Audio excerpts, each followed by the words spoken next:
Wait a minute. You ate the cookie? Like that. Yes, I did.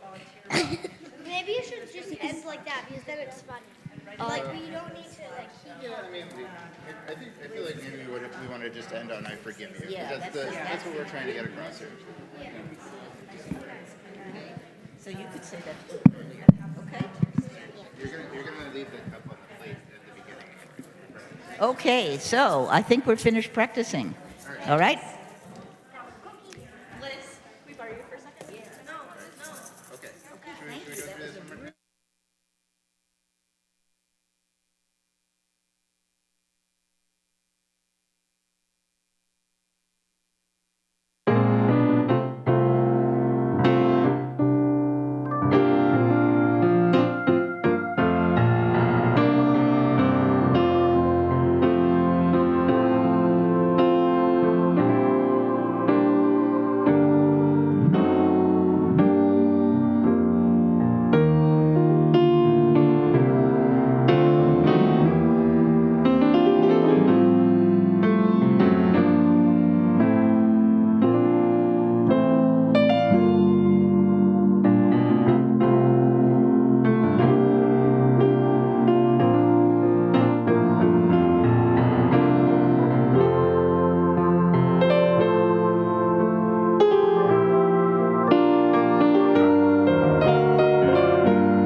now. So we'll all sing it one time through together, and then I know it's not on. That's why I'm. There we go. Okay. Talking very loudly. We'll all sing it one time through together, and then this side will start, and that side will go, and 3 times total.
For millennia, the Western Abenaki people have called this land home. They have loved and cared for this land. We now have the privilege of gathering here as a religious community. Let us do so, honoring this legacy of love and stewardship. The Unitarian Church of Montpelier is a Unitarian Universalist congregation. We welcome all into this community that affirms the worth and dignity of every person and the interdependence we share with all existence. We are so glad that you are with us in this time of worship this morning. I am the Reverend Joan Javier Duval, and my pronouns are she, her. And as today's worship associate, I extend to you a warm welcome. Thank you for joining us. We deeply appreciate your presence and your fellowship. Today, we worship together as a community of all ages for our entire service. Let us offer welcome and hospitality to one another of all ages with our diverse ways of being, our diverse needs in our shared time and space. Please know that we have hearing assist devices available on the table at the rear of the sanctuary, and you can listen to or watch the service in the fireplace room downstairs if you should need to leave the sanctuary for any reason. It's always a pleasure to have newcomers and guests join us for worship, and if this is your first or even your second time visiting and you wish to do so, you're invited to stand or wave a hand so we can offer you a special welcome.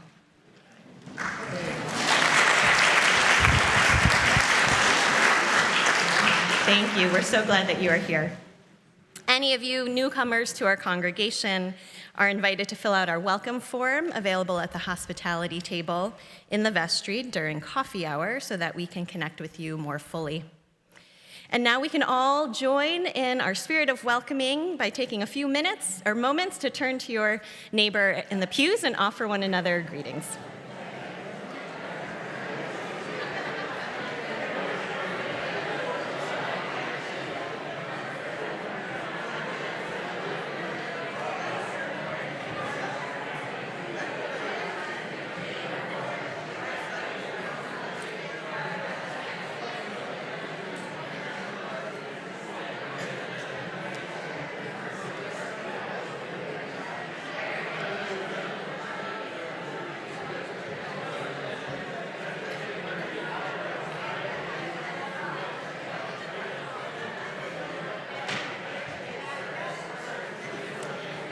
Thank you for sharing these warm greetings.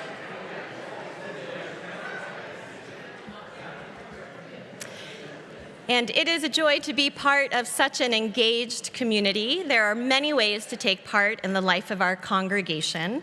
Here are just a few. Nothing brings a community together like cake.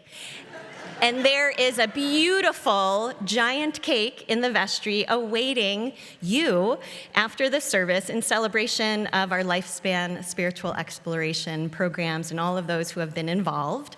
So you are invited to enjoy cake and other snacks. And then after you have had your fill, you will have a short break and then are invited to return here to the sanctuary, for it is our annual congregational meeting at 11:30.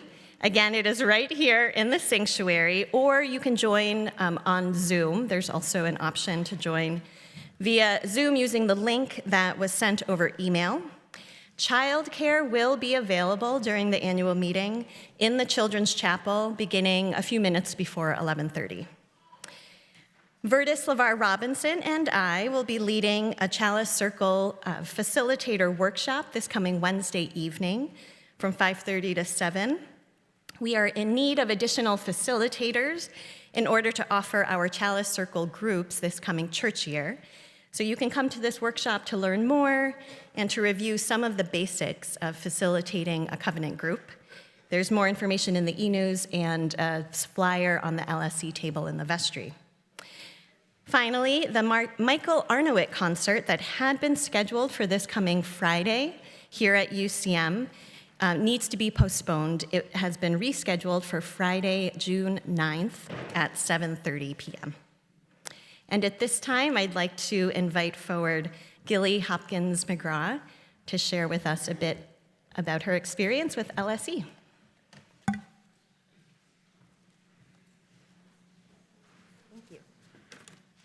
Good morning. I'm Gilly. I use she, her pronouns, and I'm a relatively new member of this congregation. You may have noticed my kids, who actually aren't here today on account of cold. I have a 9-year-old Jude and my almost 4-year-old twins, Sid and Hattie. I joined UCM as a lifelong UU who knew that I wanted to raise my kids in this religious community.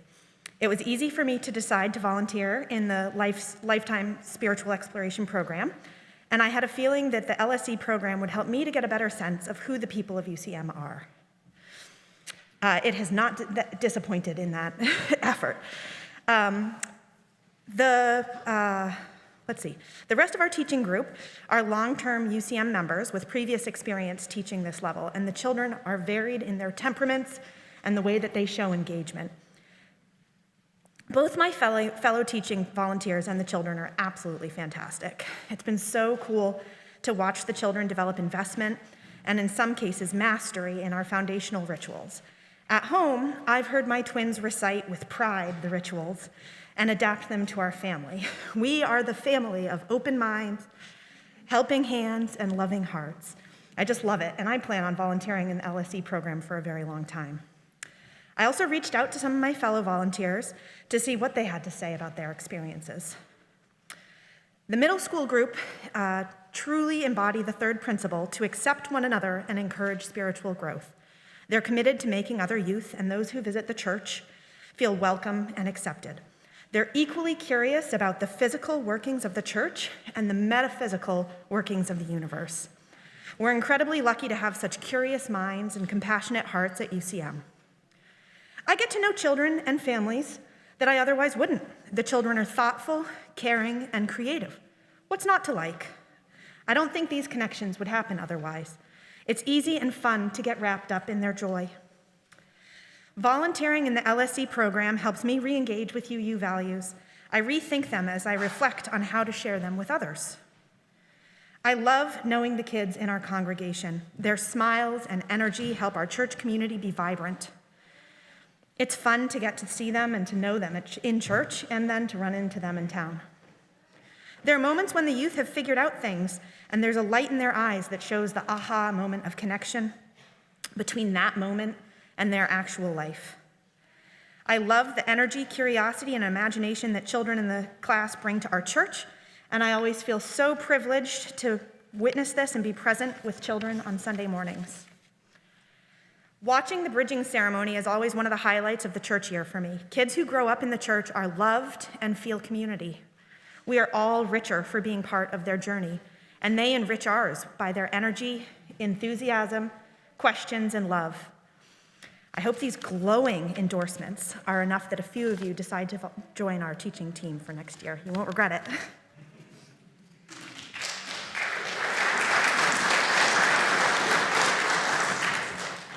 Thank you so much, Gilly. And now, let us take a deep breath, become more settled into this time of worship, checking to make sure your cell phones are silenced, and we'll enter more deeply into our time of worship with our prelude.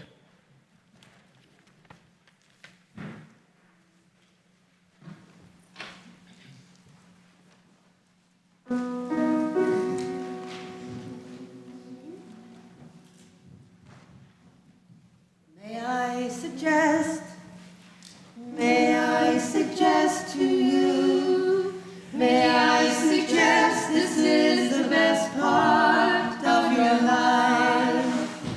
May I suggest this time is blessed for you, this time is blessed and shining almost blinding bright. Just turn your head and you'll begin to see the thousand reasons that were just beyond your sight. The reasons why I suggest to you, why I suggest this is the best part of your life. There is a world that's been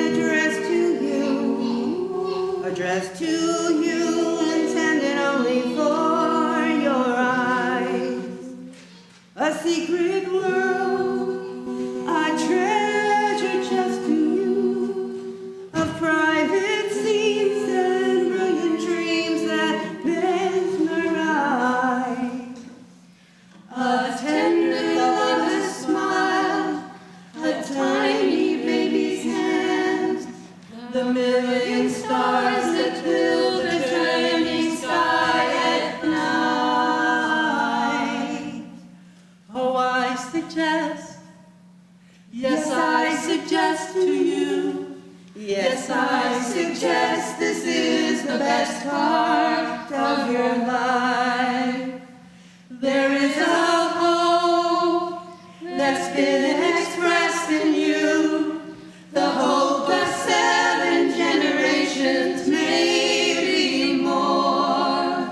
And this is the faith that they invest in you. It's that you'll do one better than was done before. Inside you know, inside you understand, inside you know what's yours to finally set right. And I suggest to you, and I suggest this is the best part of your life. This is a song, comes from the west to you, comes from the west, comes from the slowly setting sun. This is a song with a request of you to see how very short the endless days will run. And when they're gone, and when the dark descends, we give anything for one more hour of light. May I suggest this is the best part of your life.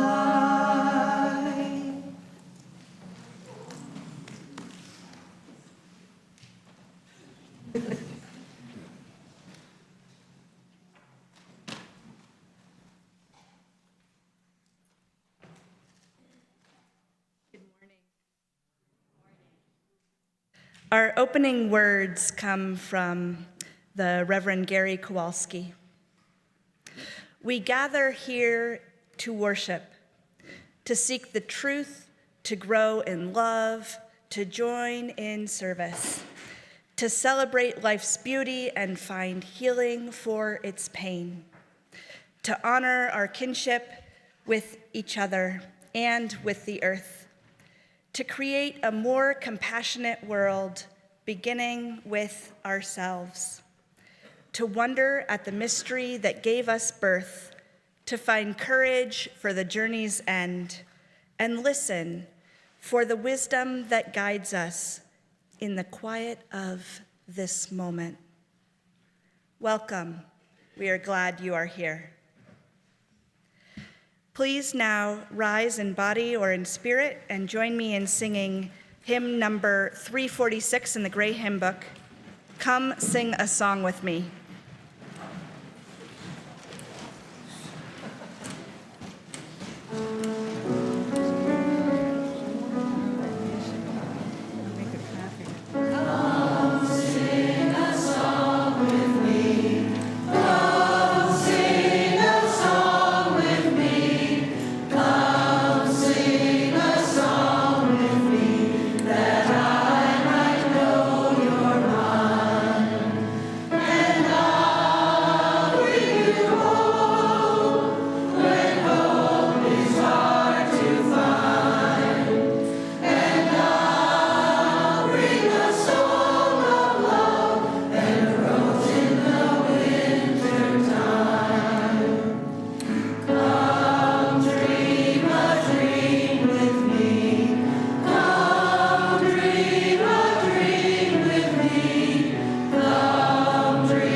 And let us now light the chalice, symbol of our Unitarian Universalist faith.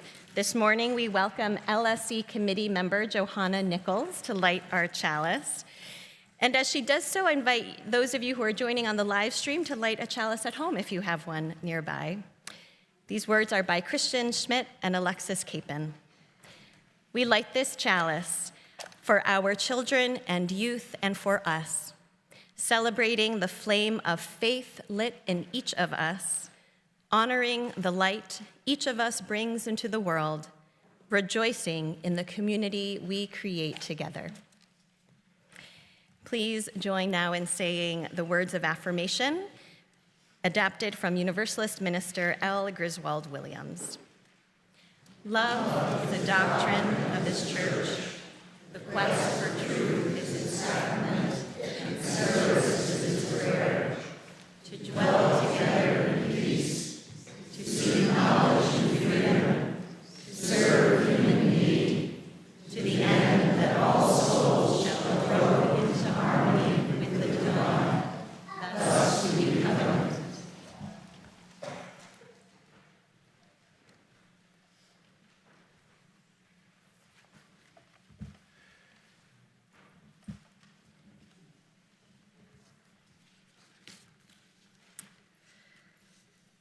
I'm going to begin with an excerpt from the book Tending the Flame, The Art of Unitarian Universalist Parenting by Michelle Richards. Many of us are concerned about indoctrinating our children with our personal beliefs. William Dougherty, who delivered the Sophia Lyon-Fahs lecture at General Assembly in 2007, says he learned an important lesson from his 7-year-old son who wanted to know what happens to us after we die. A former Catholic who is still fleeing dogmatism, Dougherty feared imposing his personal beliefs on his child. So he gave the standard non-committal answer. Well, some people believe that after we die, we go to heaven forever, and other people believe that when we die, our life is over and we live on through the memories of people who have known and loved us. Of course, like most parents who try to worm their way out of a firm answer, he was soon faced with a follow-up question.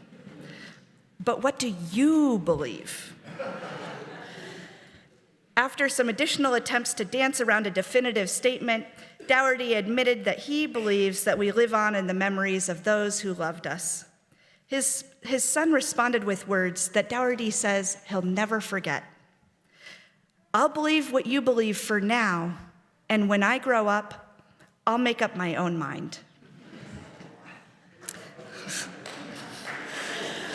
Sometimes parents are reluctant to share their beliefs with kids because they don't want their kids to think there is only one right answer. Kids want to know what the people they trust believe, and when we don't tell them, they'll pick it up from someone else, and we are teaching our kids that we don't talk about our beliefs with other people.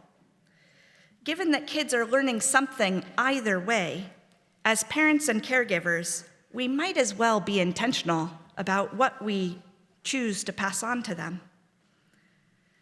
Some of my favorite questions to ask adults in a congregation are why they started coming to this church, to this religious community initially, and if they've been around for a while.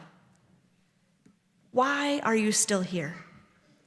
And I asked several of you these questions when I first started here. Some of you spoke about religious messages you had received when you were growing up and what you wanted your kids to know. You wanted your kids to know that they are born good and without sin. You wanted them to know that they are part of a community that allows them to ask questions about beliefs and to search for what is true. You want them to know that actions are important. What we do matters, not just what we believe. You also spoke about the value of intergenerational community and how rare it is in this day and age, and about having other adults that you know and trust in your children's lives. You spoke about having a place where your life events could be recognized and celebrated, along with the events of your children. Though most of our spiritual exploration happens outside of this building, this is a community of fellow explorers, and we can learn and grow together. We come to this place not because this church itself is on holy ground, but because what we do here and say here and how we are here make it so. So let it be. I now invite up the first set of reflectors on highlights from across the lifespan.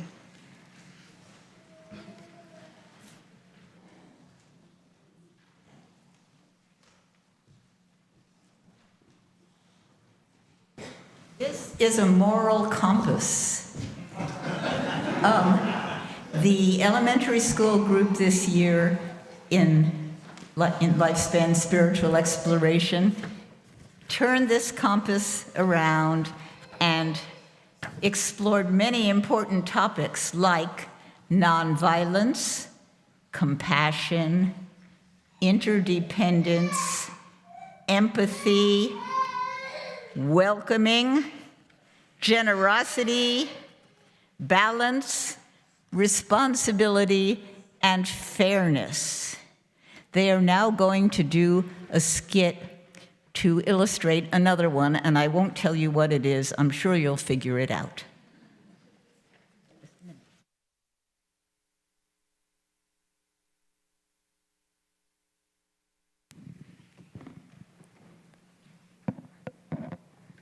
Let's get some milk.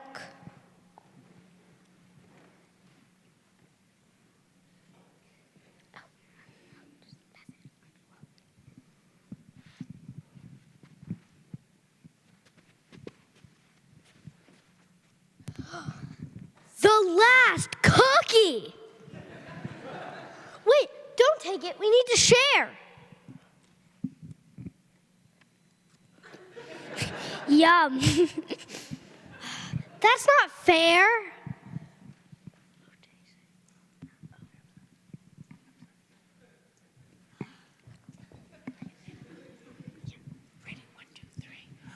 One hour later.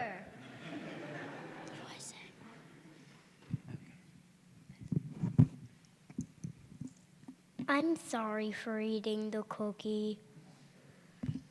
It's okay, but it did get me pretty upset. Next time, can we share it? Okay. Okay, I forgive you.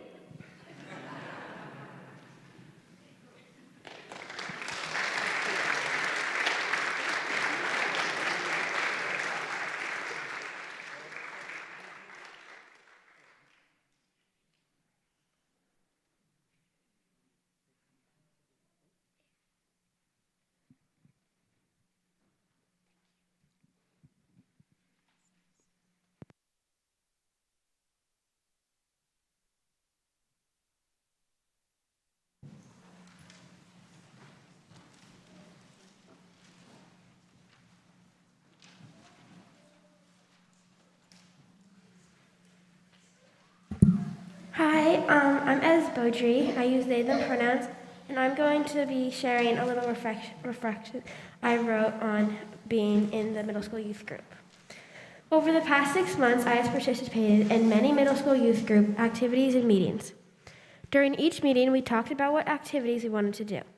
One time we planned a scavenger hunt for the elementary school kids. It was a scavenger hunt focused on learning more about the history of the church.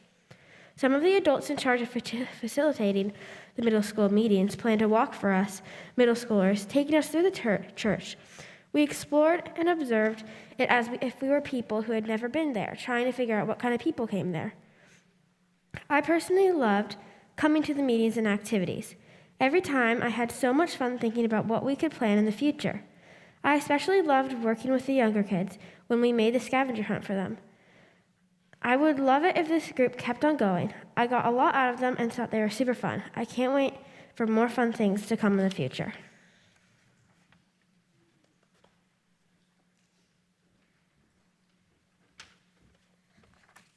Hi, my name is Atticus. I just turned 12 yesterday, and I'll be starting at U32 in the fall.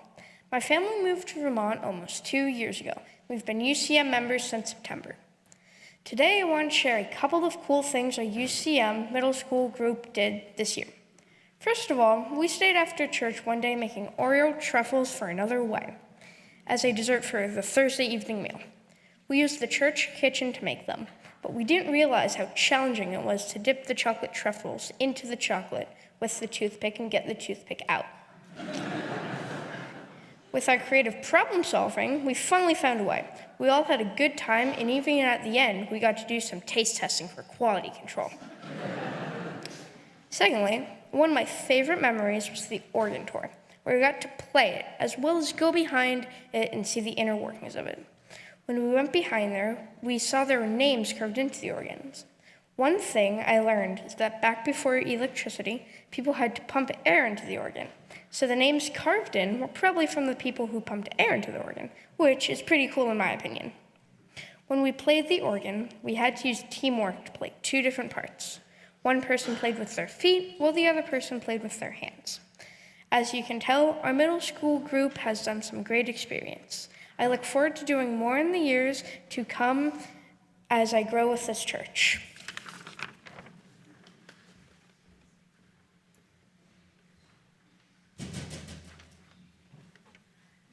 Good morning. My name is Fiona, and I very recently went through the bridging process at this church.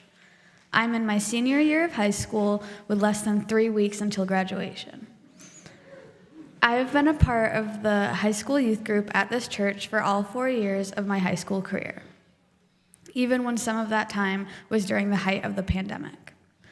The high school youth group at this church the past few years has had a consistent 7 seniors, 5 of which bridged alongside me 2 weeks ago, and 1 freshman. There have also been other youth popping in and out at events such as movie nights. As a group, we painted the outside fence, gathered around campfires, ate plenty of pizza, enjoyed ice creams on numerous rainy days, and visited with the Burlington Youth Group. A few of us, including myself, traveled down to Washington, D.C. last July to attend the Poor People's Campaign. This was a particularly meaningful experience for myself, as it helped push me further into the grassroots organizing side of social justice. The group of youths that have attended the high school youth group over the past 4 years have grown very close, and many of us started hanging out at church together as young as preschool. We made our routines, we had our favorite meeting times, as well as our favorite snacks. Now, as a majority of the consistent attendees of this church's high school youth group head on to our next adventure, we ask that new youth explore the opportunities that this program has to offer and consider joining next year. All high school students are welcome, and we encourage to build their community within this church.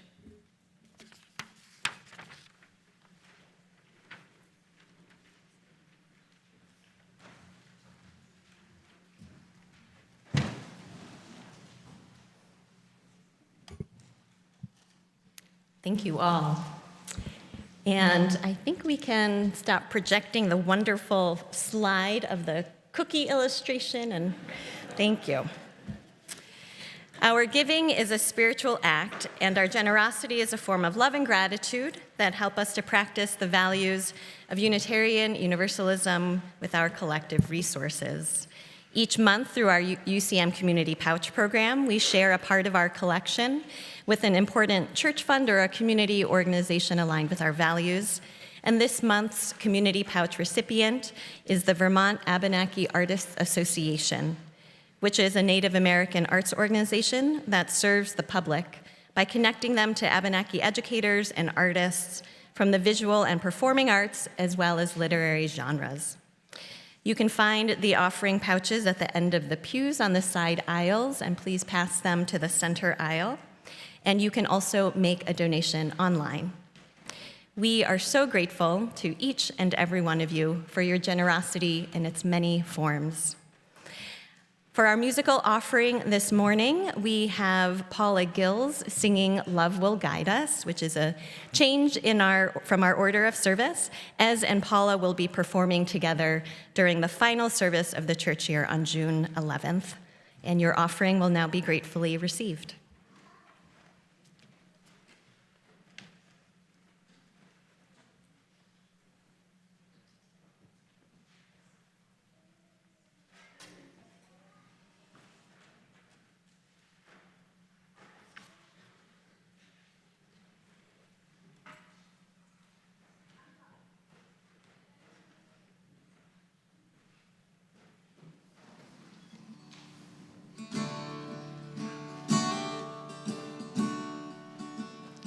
If you cannot sing like angels, if you cannot speak before thousands, you can give from deep within you.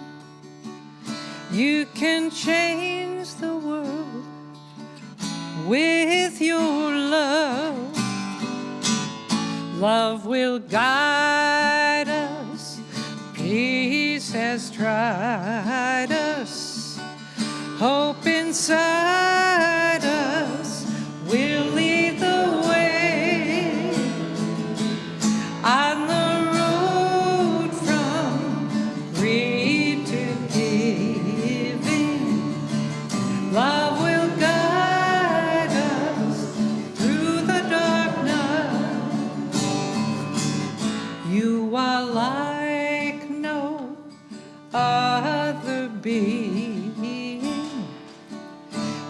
you can give, no other can give,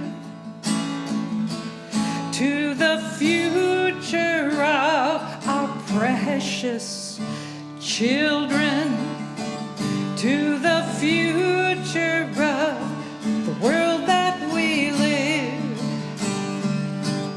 Love will guide us, peace has tried us, hope inside us will lead the way on the road from greed to giving. Love will guide us through the dark night. Hear the song of peace within you. Heed the song of peace deep in your heart. Spring's beginning shall lead to the harvest. Love will guide us on the way. Love will guide us, peace has tried us, hope inside us will lead the way on the road from greed to giving. Love will guide us through the dark night.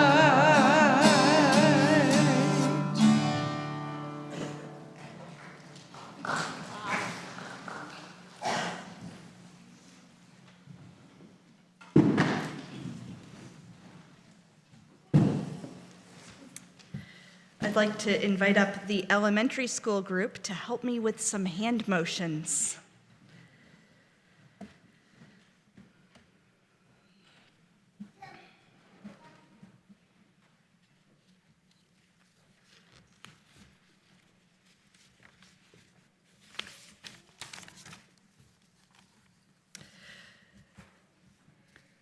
So we're going to do a responsive reading, and when I motion, your words are, "We are the light of the world," and the motions are, "We are the light of the world."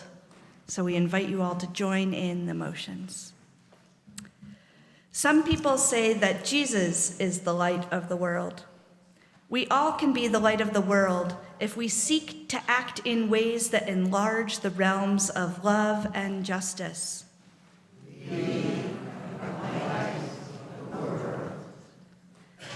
When we share another's pain or offer a comforting ear to a friend in need,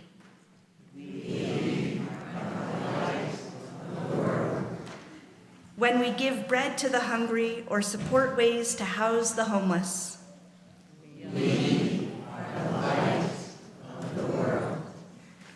when we fight temptations to wrongdoing within ourselves and treat our neighbors with respect,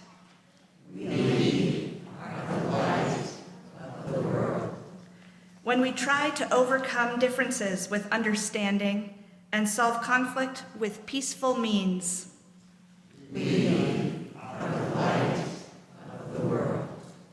when we look for the good in other people and in ourselves,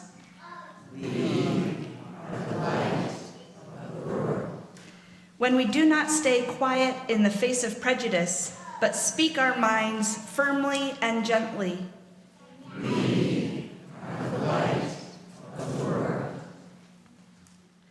when we fight despair within ourselves and side with hope,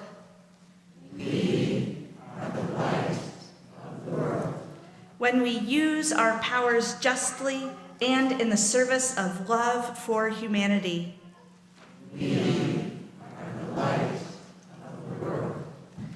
we are the light of the world. Amen and amen. Thank you.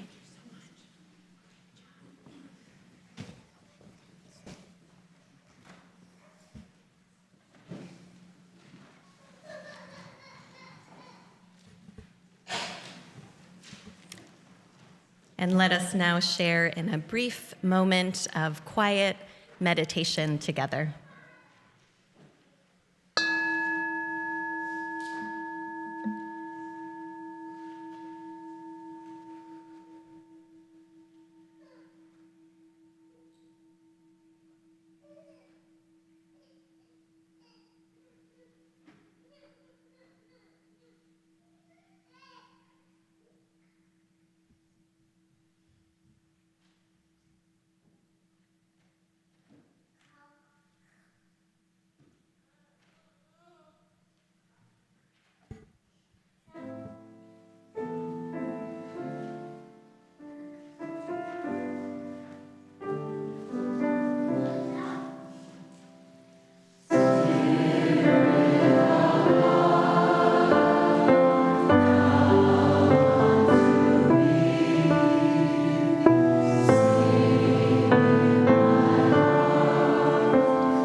We now are going to hear our next section of highlights from across the lifespan. Lifespan spiritual exploration is not just for children and youth, but it is indeed the full lifespan. So we're going to hear from two participants in our many, many adult spiritual exploration offerings.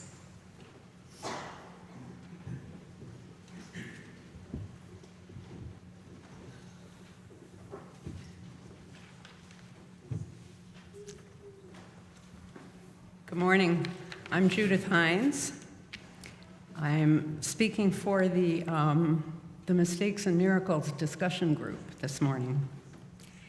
I've been blessed this year to find a niche for myself where adult lifespan spiritual exploration intersects with the work of the racial justice group.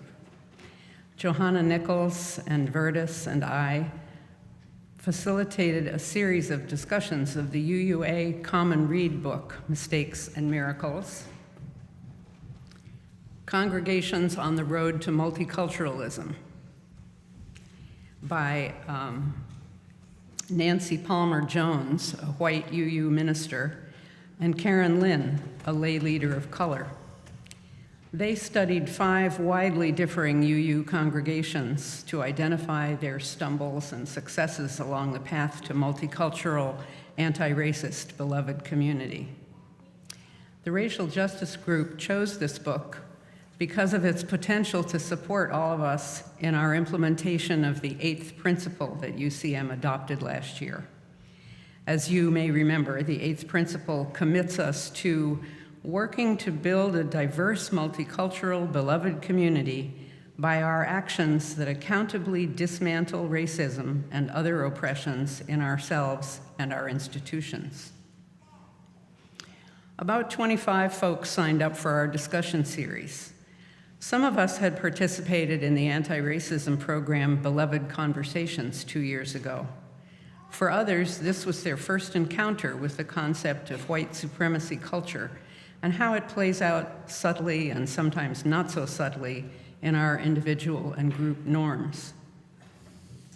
The first 3 sessions covered our congregation's history with regard to anti-racism work, power and how it's used here at UCM, and encouraging signs for the future and hazards to watch out for.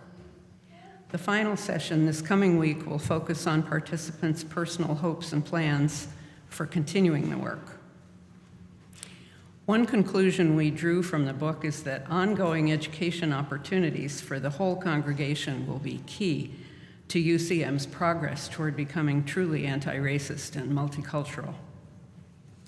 I was struck again by how important continuing lifespan learning is for all of us in general, whether it fosters racial justice or climate justice or simply personal growth and deepening.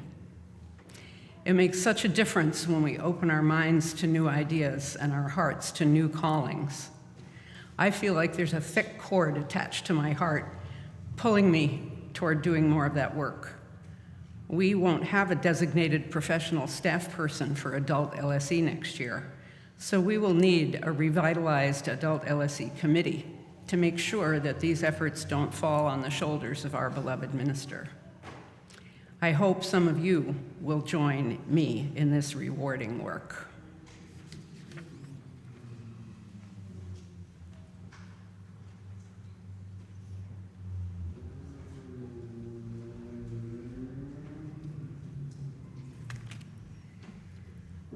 Good morning.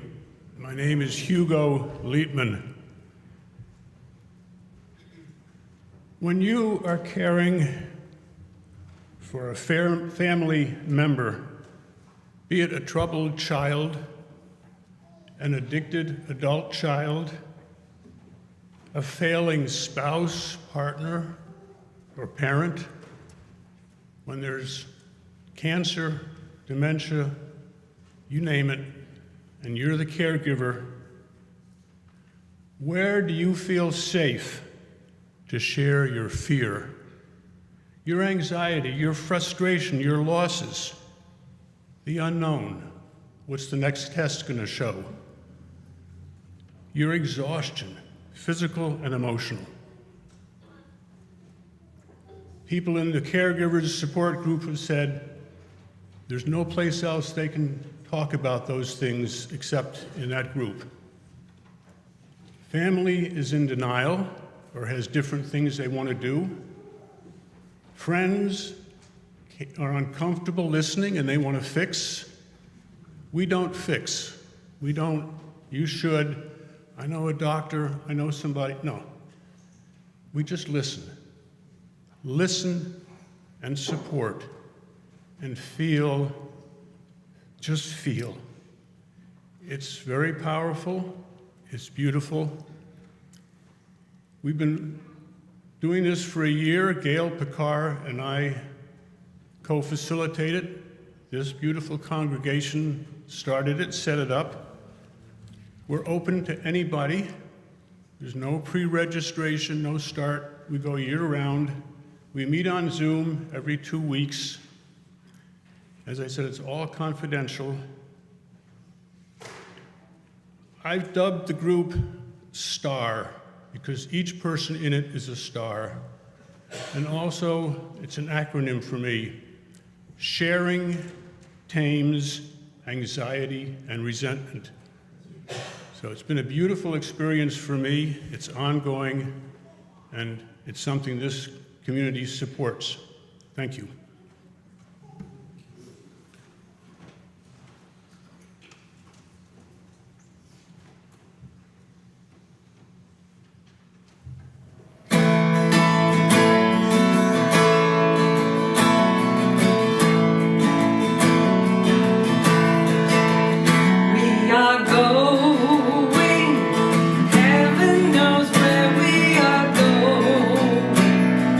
We know within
I'm Liz Benjamin. I have the honor of being the chairperson of the Lifespan Spiritual Exploration Committee this past year.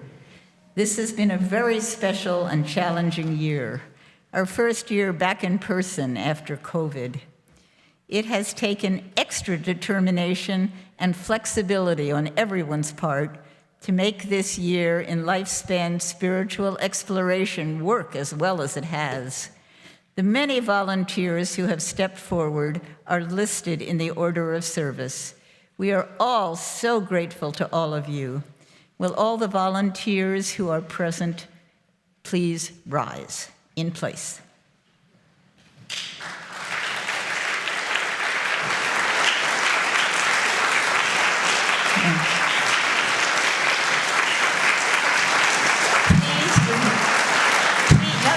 Stand up again. Please remain standing, because we were going to ask the children to come forward and deliver a gift to you.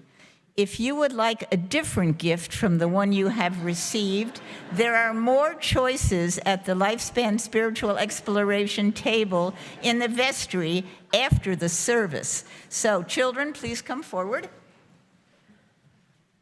Take a few.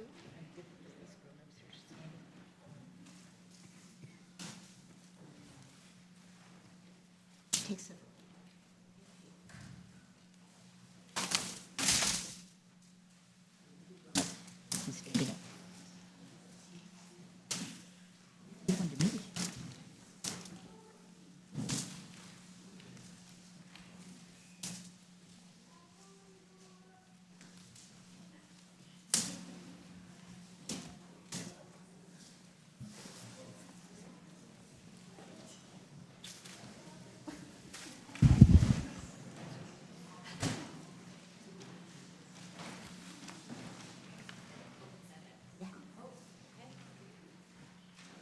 Thank you so much to our many volunteers, those present here and those who are not present in the sanctuary. We have one more very important person to recognize before we close our service. Rowan, could you please come? Rowan Van Ness joined our congregation as acting director of Lifespan Spiritual Exploration this past September. She did so at a time of great transition for our congregation as we were coming out of an extended time, more than 2 full church years, of having virtually no in-person children and youth programming inside this building. It was a monumental task to learn who this congregation was, what the congregation needed, to work alongside people Rowan had never met before, and we're very special, aren't we? And to rebuild Sunday morning spiritual exploration programs for children and youth.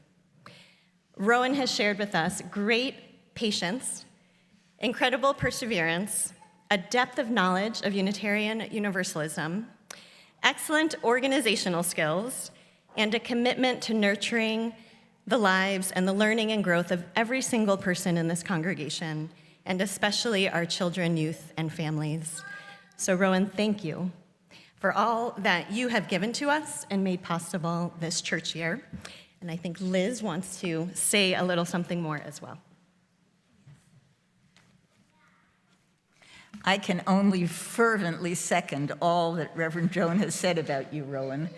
Please accept these gifts we are about to give you as a token of our deep appreciation for all you have done for all of us. We're very happy that you and your family are staying nearby in Burlington so that we can stay in touch. Thank you very much.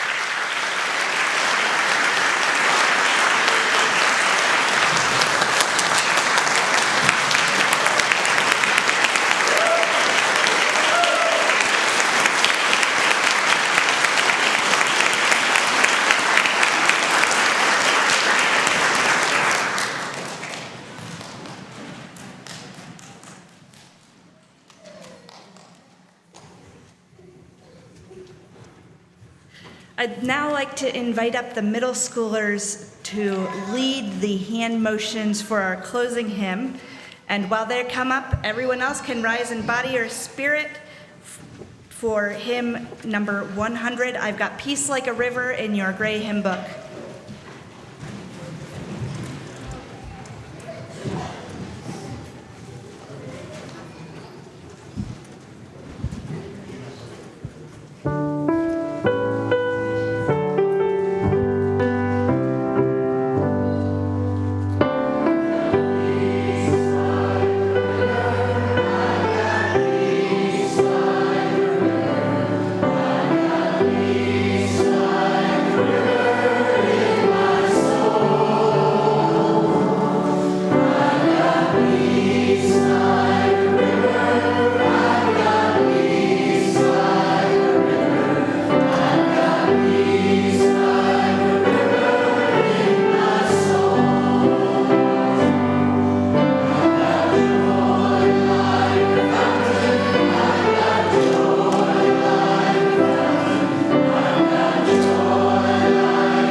Our service and celebration of lifespan spiritual exploration, we extinguish our chalice and carry with us its flame of truth, the warmth of multi-generational community, and the spark of hope into the days and the week ahead.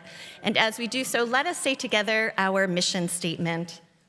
We welcome all as we build a loving community to nurture each person's spiritual journey, serve human need, and protect the earth, our home. And we conclude our service with the postlude. The choir will be leading us, and there will be an opportunity for you to join along in percussive sound. There are shakers coming around.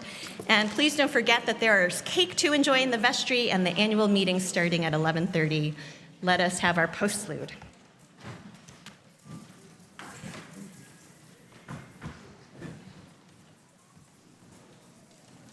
If you happen to know the chorus, please sing along with it.